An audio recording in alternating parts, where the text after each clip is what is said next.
இருதய சிம்மாசனத்தில் அவர் ராஜாவா உட்கார வச்சிருக்கிறீங்களா? அவரை உள்ளத்தில் ஏற்றுக்கொண்டு அவர் உங்களுக்கு ராஜாவா இருந்தார்னா உங்களுக்கு எந்த பிரச்சனையும் வராது. காரியங்களை பார்த்து கொள்ளுவார். பிசாசு கூட உங்களை நெருங்க மாட்டான். அவரை பார்த்தாலே அவன் நடுங்குவான்.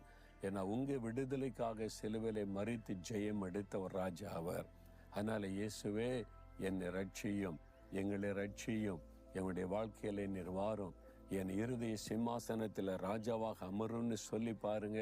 உங்களுடைய வாழ்க்கையை அற்புதமாய் மாறிவிடும். பயங்கள் நீங்கிவிடும், போராட்டங்கள் நீங்கிவிடும், பெரிய ஒரு நன்மையை காண்பீர்கள்.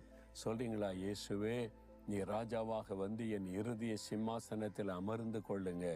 நீங்க எனக்கு விடுதலை கொடுக்கிற தேவன், ஜெயம் கொடுக்கிற தேவன், பூரணமான சுதந்திரத்தை வாங்கி தருகிற தேவன், என் சகலவிதமான அடிமைத்தனத்தின் விடுதலையாக்கி மகிழ பண்ணுகிற தேவன்.